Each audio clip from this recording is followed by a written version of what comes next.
क्यों बढ़ रहे हैं इनफर्टिलिटी के केसेस, महिलाएं इस समस्या से कैसे निपटें और समाज को कैसे बदलें, उनके नजरियों को कैसे बदलाव लाया जाए, इसी पर ज्यादा जानकारी देने के लिए दो खास मेहमान हमारे साथ हैं। Moolchand fertility and IVF centre की कंसल्टेंट डॉक्टर श्वेता गुप्ता जी हमारे साथ हैं।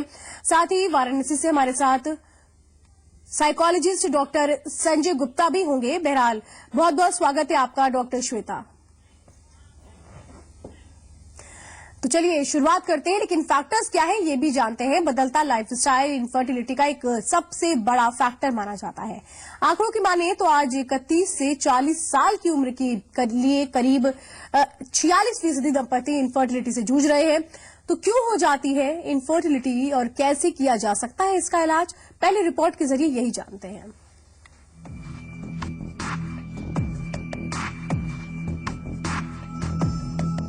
बदलती जीवन शैली ने जहां जिंदगी को और भी बेहतर तरीके से जीने का मौका दिया है, वहीं बहुत सी समस्याओं को भी जन्म दिया है।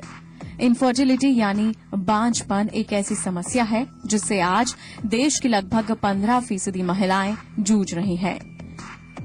इनफर्टिलिटी उस अवस्था को कहते हैं जिसमें महिला गर्भ धारण नहीं कर पाती है। लेकिन इनफर्टिलिटी हमेशा एक महिला की ही समस्या नहीं होती है, ये पुरुष और महिला दोनों में हो सकती है।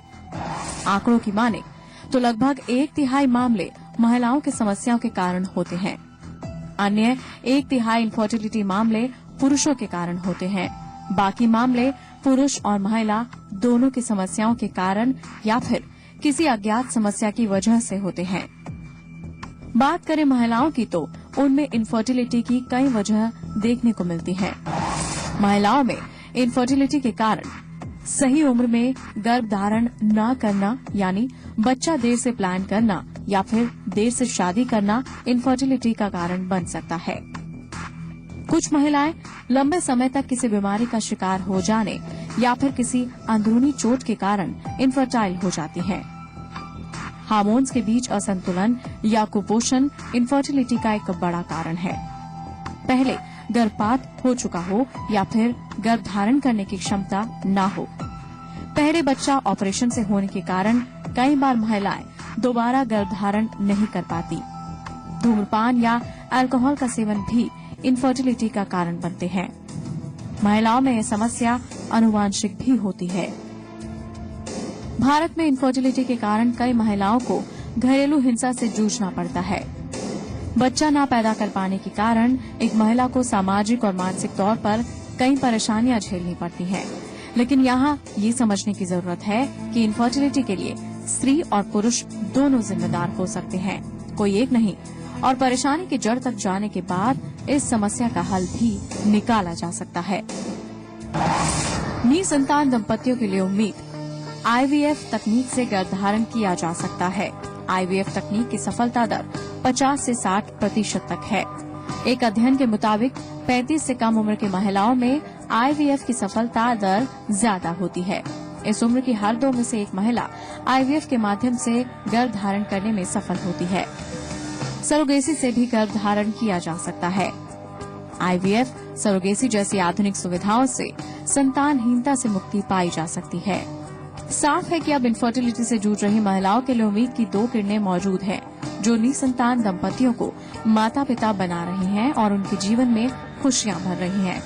साथ ही संतानहीनता से गुजर रहे दंपतियों के लिए सकारात्मक सोच रखना और अपनी पूरी भागीदारी देना भी बेहद जरूरी है, ताकि उनकी जिंदगी से ये समस्या पूरी तरह से खत्म हो सके और बच्चे की किलकारी से उनका आंगन रोशन हो सके। श्रेया कथुरिया, जी मीडिया। तो खास मेहमान डॉक्टर श्वेता भी हमारे साथ हैं, उनसे ही पहले समझने की कोशिश करते हैं कि वजह क्या होती है इनफर्टिलिटी की। डॉक्टर श्वेता, एक रिपोर्ट अभी आपने देखी, लेकिन अगर हम मेडिकल टर्म्स में समझने की कोशिश करें तो सबसे बड़ी वजह होती क्या है एक महिला में इनफर्टिलिटी की? इनफर्टिलिटी एक ऐसा है जिसमें कि 2 लोग इन्वॉल्व हैं, मेल एंड फीमेल। और जब हम इनफर्टिलिटी कहते हैं, इसमें दोनों तरफ में से किसी भी तरफ का हो सकता है और कई बार दोनों में प्रॉब्लम हो सकती है। और जिस तरह आपने अभी डॉक्यूमेंट्री में दिखाया कि 1/3 अबाउट फीमेल फैक्टर होता है, 1/3 में मेन का भी हो सकता है और कई बार दोनों में होते हैं फैक्टर्स। और ऐसा भी हो सकता है कि कई बार अननोन है, दोनों जो भी बेसिक चेक करते हैं और उसमें अनएक्सप्लेन्ड जिसको हम बोलते हैं वो दोनों चीजें ठीक होती है, लेकिन फिर भी एक कपल 1 साल के बाद अगर कोशिश कर रहा है तो हम यूजुअली उसको बोलते हैं देयर इज अ इनफर्टिलिटी है उसमें। अब जो रिसेंट टाइम पे ये हुआ है कि लोगों ने, औरतों ने specially because of career, because of education थोड़ा सा डिले करा है, जिसके कारण ये होता है कि जो नॉर्मल फर्टिलिटी है once the lady is about 35 years old, तो उसका there is a natural decline. तो even if there is everything is okay, उसके बाद भी थोड़ा डिक्लाइन हो जाता है और वो बहुत ड्रास्टिक हो जाता है, बहुत सडनली ज्यादा हो जाता है once the lady is 37-38 years old। उसके अलावा यंग लोगों में कई फैक्टर्स हो सकते हैं। हो सकता है कि एग ठीक से नहीं बनता है, अगर कोई हार्मोनल प्रॉब्लम है जैसे कि पीसीओ, कई बार इंडोमेट्रियोसिस हो सकता है। तो गायनी की अगर कोई प्रॉब्लम है तो लेडी को पहले जाना चाहिए डॉक्टर के पास रादर देन वेट करने से। कई बार ऐसा हो सकता है कि जैसे प्रीवियस कोई अबॉर्शन हुआ या मिसकैरेज हुआ तो उससे ये हुआ कि थोड़ा सा इन्फेक्शन हो गया जो अंदर ट्यूब्स ब्लॉक कर दी, और अगर ट्यूब्स ब्लॉक हो गई तो एग और स्पर्म मिल नहीं पाते, तो उस केस में आईवीएफ के थ्रू उसको बाईपास किया जाता है ट्यूब्स को, और एग और स्पर्म को टेस्ट ट्यूब यानी लैब के अंदर मिलाकर बेबी के अंदर लेडी के अंदर एम्ब्रियो डाला जाता है। जी, एक बात और भी डॉक्टर श्वेता समझना चाहूंगी आपसे कि कहीं ना कहीं एक ट्रीटमेंट है, बस समझने की जरूरत है कि किस उस ट्रीटमेंट को आप कैसे लेना चाहते हैं। एक राइट टाइम को समझना जरूरी हो जाता है, चाहे शादी की हम बात करें, चाहे अगर कोई आप अपनी फैमिली प्लानिंग में है तो उसको। लेकिन कहीं ना कहीं ये जो फैक्टर है जिसमें आपने बताया इनफर्टिलिटी मेल और फीमेल दोनों में ही हो सकती है, तो फिर ऐसे में एक महिला को ही क्यों जिम्मेदार माना जाता है? क्यों इस सोच के साथ एक समाज एक महिला को एक्सेप्ट नहीं कर पाता कि जरूरी नहीं कि महिला में कोई कमी हो, पुरुष में भी हो सकती है? इसको कैसे चेंज करें? बिल्कुल ठीक कह रहे हैं आप। आई थिंक आप जो एजुकेशन के जरिए या जो भी हमारे यहाँ जो पुरानी औरतें हैं उनको जो माँ और जो सास होती हैं, आई थिंक उन लोगों को समझना चाहिए कि इनफर्टिलिटी में 2 लोग इन्वॉल्व हैं और दोनों का ही योगदान हो सकता है। और कई बार कोई फैक्टर नहीं आता लेकिन फिर भी बच्चे के लिए कोशिश करनी है जिसमें हमने टेक्निक को इस्तेमाल करना है, और बहुत लेट करने से जो नेचुरल जो डिक्लाइन है वो हो जाता है। इसलिए एक लिमिट के बाद इस बेटर है कि जाकर डॉक्टरों से उनसे अपना चेकअप कराएं, जिसमें दोनों का चेकअप जरूरी है। इसमें सिर्फ ऐसा नहीं कर सकते कि फिर फीमेल या लेडी का चेकअप कराते गए और मेल का बिल्कुल नहीं कराया। ये बिल्कुल जरूरी है कि दोनों से हिस्ट्री ली जाए, दोनों का चेकअप हो, इसमें दोनों का योगदान है और बच्चा बनता है दोनों के योगदान से। तो कभी भी एक से हम चेकअप कराकर इस चीज को आगे नहीं बढ़ सकते, और ये हम सबको समझना है। और इसीलिए एक लिमिट के बाद दोनों को जाकर अपनी हिस्ट्री और अपना चेकअप करा देना चाहिए डॉक्टर से। बिल्कुल। तो यहाँ बहुत सारे फैक्टर्स हैं, इन तमाम फैक्टर्स पे हम बात कर रहे हैं, लेकिन कहीं ना कहीं बदलता लाइफस्टाइल भी इनफर्टिलिटी की एक बहुत बड़ी वजह बन जाता है। कैसे अपने लाइफस्टाइल को आप अच्छी तरीके से रख सकते हैं ताकि इस तरह की कोई समस्या आपके सामने ना हो, इस पर भी बातचीत करेंगे। बहरहाल यहाँ पर रुकेंगे, लेकिन डॉक्टर श्वेता लगातार हमारे साथ बनी हुई है।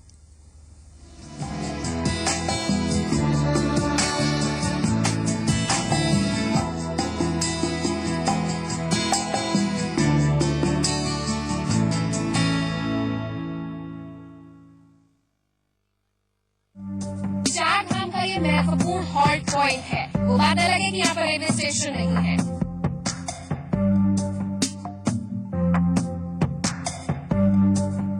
यहाँ के भाइयों को रोजगार से उनको पल्लवित और पुष्पित देखना चाहते हैं और यहाँ के विस्थापितों की समस्याओं का निजात पाना चाहते हैं।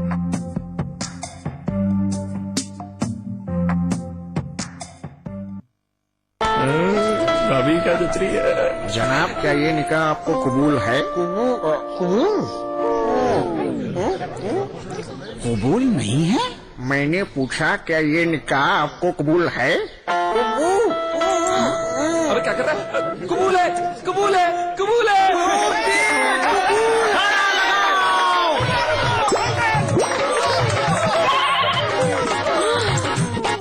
सुनो मियाँ, क्विकनिक चबाओ, ठीक से बताओ। बेशक तंबाकू छोड़ने का नया तरीका क्विकनिक, एक स्वादिष्ट निकोटीन च्युइंगम। इसे थोड़ा चबाओ, बिठाओ, दोहराओ और तंबाकू चबाने से आजादी पाओ। होंगे बच्चे स्वस्थ भले, भूलेगा बचपन, इन्हें पिलाओ मुगली गुट्टी 555। बिना सोचे कहीं दूर, मीलों मील बस निकल जाना अच्छा लगता है। यार अच्छा लगता है जब मैं ऑफिस की थकान ऑफिस में ही छुड़ाते हैं। बाइसेप ट्राइसेप सब गए, पर लोग आज भी मुड़कर देखते हैं। अच्छा तो लगता है। इतने सालों में एक दिन भी ऑफिस लेट नहीं पहुंचा, बॉस को भी अच्छा लगता है। देश भर में सबसे पसंदीदा 125 सीसी बाइक सीबी शाइन, ऐसा पावर, कंफर्ट और माइलेज का कॉम्बिनेशन कि हर विनर को बहुत अच्छा लगता है। मैं माधुरी दीक्षित रज्जो और पूरे गुलाब गैंग की तरफ से अमर उजाला के बेटी ही बचाएगी मिशन को सलाम करती हूँ और आपसे फिर कहती हूँ कि कुदरत और कायनात को बेटी ही बचाएगी। बेटी की जरूरत को समझिए, जिंदगी को समझिए। अपने प्रदेश और उसके गौरव की बात हो तो सबकी जुबान पर सिर्फ जी उत्तर प्रदेश उत्तराखंड, प्रदेश का नंबर 1 न्यूज चैनल जी उत्तर प्रदेश उत्तराखंड। अपना प्रदेश अपना देश। रोहन किधर है? सर वो नहीं आएगा, उसकी माची की यूनिफॉर्म जो पुरानी है मैं उसकी जगह ले लेता हूँ। अरे रोहन, नई शर्ट नहीं, पुरानी। नया रिन कपड़ों में लौटा है, नई जैसी सफेदी। और जगह छीनी नहीं जाती, बनानी पड़ती। हेलो हेलो मम्मा, जल्दी आ जाओ। पापा पापा, उसको स्कूल से निकाल दिया, वो मेरा बेस्ट फ्रेंड है। प्रिंसिपल साहब, अगर वो HIV पॉजिटिव है तो क्या हुआ? उसे स्कूल से निकालने की क्या जरूरत थी? सिर्फ साथ में खाना खाने से या पढ़ने से HIV नहीं फैलता। हमें भी अपनी सोच बदलनी पड़ेगी। HIV एड्स अपनेपन को नहीं मार सकता। HIV पॉजिटिव लोगों के साथ हो रहे भेदभाव के खिलाफ अपनी चुप्पी तोड़िए।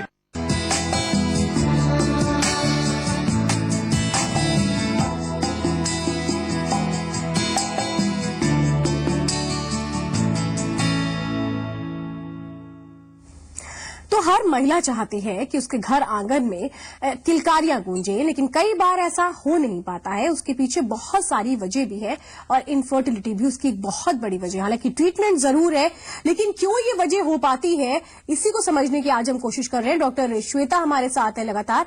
डॉक्टर श्वेता, तमाम बातें आपने हमें ब्रेक से पहले बताई कि वो क्या फैक्टर्स है जो हो सकते हैं, ट्रीटमेंट क्या है ये भी, लेकिन कहीं ना कहीं ये बात भी सामने आती रही है कि लाइफस्टाइल बहुत मैटर करती है एक अच्छी हेल्थ के लिए। ऐसे में इनफर्टिलिटी के लिए कितनी जिम्मेदार है आपकी लाइफस्टाइल, अगर वो ठीक नहीं है तो? लाइफस्टाइल का आई थिंक किसी भी चीज का हेल्थ में लाइफस्टाइल से रिलेटेड इम्पोर्टेंट है, चाहे वो आपका इनफर्टिलिटी है या जनरल कोई आपकी हेल्थ है। और उसके लिए ये है कि जो भी लेडी वो प्लान करना चाहती है प्रेगनेंसी, उसको अपना ये देखना चाहिए कि उसका वेट बिल्कुल ठीक होना चाहिए, उसके पास कोई मेडिकल प्रॉब्लम नहीं होनी चाहिए। जिसके लिए बेस्ट ये है कि अगर वो प्लान कर रही है तो एक डॉक्टर के पास जाकर प्री कंसेप्शन चेकअप करा ले। उसको अगर कोई थायराइड, कोई डायबिटीज या हाइपरटेंशन की प्रॉब्लम है तो उसको ठीक करे, उसको वेल कंट्रोल करे और उसके बाद प्लान करे कंसीव। उसका हीमोग्लोबिन ठीक होना चाहिए, कम से कम मिनिमम एटलीस्ट 10 मिलीग्राम। अगर वो पहले ही एनीमिक है तो ऑब्वियसली प्रेगनेंसी में जाकर और प्रॉब्लम्स आएगी, तो उसका हीमोग्लोबिन ठीक होना चाहिए। उसके बाद उसके पास अगर कोई इम्यूनाइजेशन नहीं हुई तो रूबेला इम्यूनाइजेशन करानी चाहिए। उसको एक बेसलाइन स्कैन करके देख लेना चाहिए या बेसिक चेकअप होना चाहिए, जिससे कि अगर कोई ऐसी प्रॉब्लम है जिससे डिले हो सकता है तो उसको पहले देखना चाहिए, रादर देन उसको बहुत टाइम तक छोड़कर और फिर उसके कॉन्सिक्वेंसेस चाहे अपने हेल्थ पे या इनफर्टिलिटी पे लेने से बेटर है कि एक डॉक्टर से जाकर चेकअप करा लेना चाहिए। बिल्कुल बिल्कुल। एक चीज और भी, लेकिन यहाँ पर जैसा अभी हमने कहा कि एक समाज का नजरिया बहुत अलग हो जाता है एक महिला के लिए अगर ये तमाम चीजें सामने आती है। मानिए कि वो अगर बहुत शादी के लंबे टाइम के बाद प्रेग्नेंट नहीं हो पा रही तो भी बहुत तरह के सवाल उठते हैं। लेकिन एक बात और, कहीं ना कहीं हस्बैंड वाइफ के रिलेशनशिप में प्रॉब्लम आ जाती है। अगर जब तक दोनों साथ हैं जब तक ये नहीं पता लगता कि एक महिला में कोई कमी है, लेकिन जब ये बात सामने आ जाती है तो कहीं ना कहीं एक पुरुष की मानसिकता में भी बदलाव आ जाता है। वही जो दोनों हमेशा एक दूसरे के साथ रहते हैं, साथ निभाने की बात करते हैं, लेकिन उसका भी नजरिया बदल जाता है। ऐसा क्यों हो जाता है? श्वेता जी, ये बहुत अच्छा पॉइंट है आई थिंक, क्योंकि इनफर्टिलिटी में कोई मेडिकल प्रॉब्लम मतलब कोई फिजिकल प्रॉब्लम नहीं है, it's more of psychological problem and there is a lot of stress. तो स्ट्रेस दोनों को है और हमारे समाज में हाँ लेडी पर बहुत स्ट्रेस है और मैं ये मानती हूँ कि ऐसा नहीं है, हस्बैंड पर भी स्ट्रेस है। तो इसके लिए बहुत जरूरी है कि वो दोनों मिलकर आए, बात करें और घर वालों को भी ये समझना चाहिए कि ये कोई वो जानकर नहीं कर रहे हैं। अगर कोई डिले है तो सबसे ज्यादा स्ट्रेस उन दोनों पर भी है, तो इसलिए बेटर है कि आकर चेकअप कराएं और जो ऑप्शंस अवेलेबल हैं उससे आगे बढ़े।